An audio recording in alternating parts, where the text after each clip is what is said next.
In today's tutorial, we'll examine the relationship between inflation and the Bitcoin. They move in tandem together. And we saw Bitcoin has broken above the 2021 high, and it is likely to continue this upward trend. And many attributes the reason behind this rally to the approval of Bitcoin ETF by SEC in January of this year. While this approval serves as an incentive, the real reason behind this rally is the resilience of the US inflation, meaning the inflation is still pretty stubborn, not coming down to 2%, and investors are hedging into Bitcoin. My name is Kon Hao. My work in this channel, as always, is to study behavior science and finance, discover correlation between the different markets, and to uncover potential opportunities. And before we get into this subject, please do take some time to read into the disclaimer. And for the first stop, we're going to do a comparison between money supply and Bitcoin. And of course, we know that money supply is also referring to the printing of money. And what we also know that with the money printing, it will cause the currency to be diluted, and it's a matter of time that inflation may kick in. And we're going to do a comparison as money is being printed, how well this Bitcoin has moved up over this, especially the last 4 years. In today's economy, increasing of money supply is necessary, but money printed must strike a balance between the rate of money supply to its rate of production of its goods and services.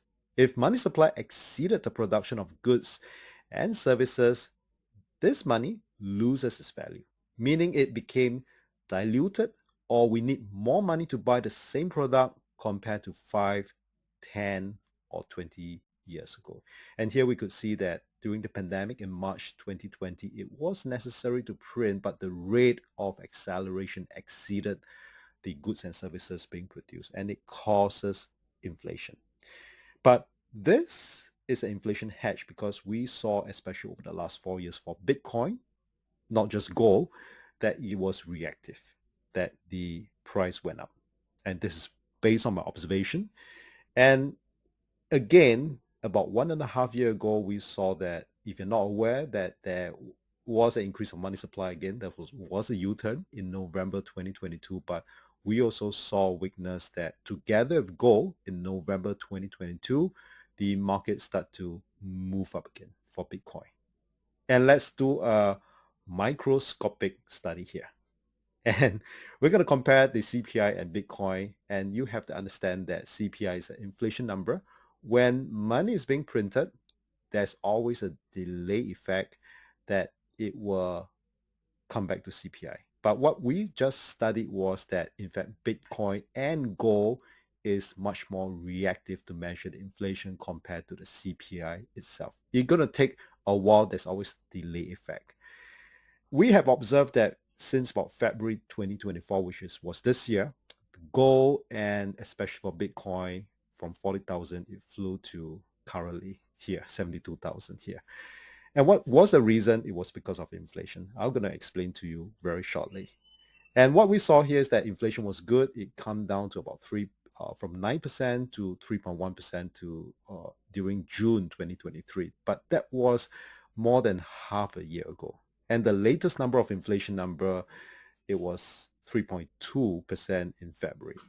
What I'm seeing here is that there's this plateauing effect of inflation. There's this resilience of inflation, and investors are concerned and they're worried that what if inflation starts to make a U-turn up again.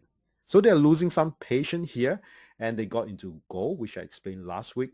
But this week, we're going to zoom into Bitcoin. And the same timing for February this year, gold and Bitcoin rallied.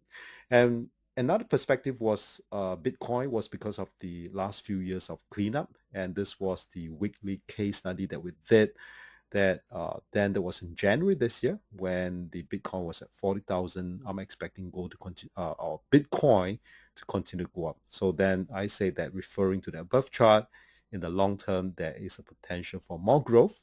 And based on this study, Bitcoin may be entering into a new cycle. We have witnessed a significant cleanup in this industry the past years, which is always welcome for the long run. And let's look at a guide. I hope that it will help you to track the direction when you trade and invest into the future.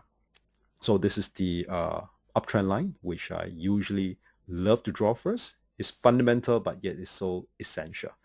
So what I'm going to do here is that I'm going to clone this to do some channel. So my whole idea is that I just want to see whether this uptrend line, can I qualify this uptrend line to be good for this season. So what I'm going to do here is that I'm trying to find a match. You just saw how I do it, and I find that this uptrend line is perfect, where we could see that it reacted. It used to be support, but now it was a resistance. It reacted pretty well. The whole idea is that we have to look out for reaction, and this was reactive. So I think I'll continue to use this channel line. I'm going to clone this further to I saw a gap here. Maybe I can apply on the gap here and see how well it here. I think so. Yeah, so this was a gap and it's reacted pretty well. If I'm just gonna extend this gap a little bit more on the right, I could see that it was a resistance and it broke above, and here it goes again. As long as inflation is still uncertain, gold and Bitcoin should be trending higher. But do be aware of some resistance and support along the timeline. So next resistance that I'm going to do is I'm going to clone this further, since that this relationship works pretty well, and maybe resistance is around the corner. But what I'm seeing here is that as long as inflation is still a talk about, I believe that Bitcoin and gold is still going to continue to go up. My focus is always to buy on dips for this new inflationary hedge assets like Bitcoin. And this is what I'm going to do. If it's ever resisted on any dip, I will focus on buying on dips. Where is the next dip that I could participate in the market? That's what I'm saying here. As long as demand supply is ever increasing, and it is likely to be the case, inflation will continue.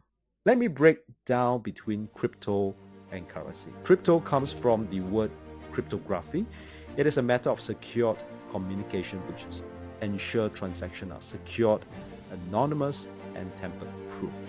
Currency is a value tied to an entity or a note.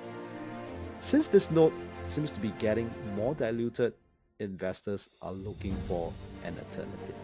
And it seems to me that the savvy investor is getting into the gold, and the Gen Z and the millennials seems to be more interested in the Bitcoin. Stay tuned for my coming tutorial. Remember to subscribe to my channel. The market are always telling us on their next move. Join us in our weekly case study and discussion. Click on my profile icon to find out more. Feel free to leave any comments below. I love to exchange ideas with you. Really happy that you stayed through this tutorial. You have many great trading weeks ahead.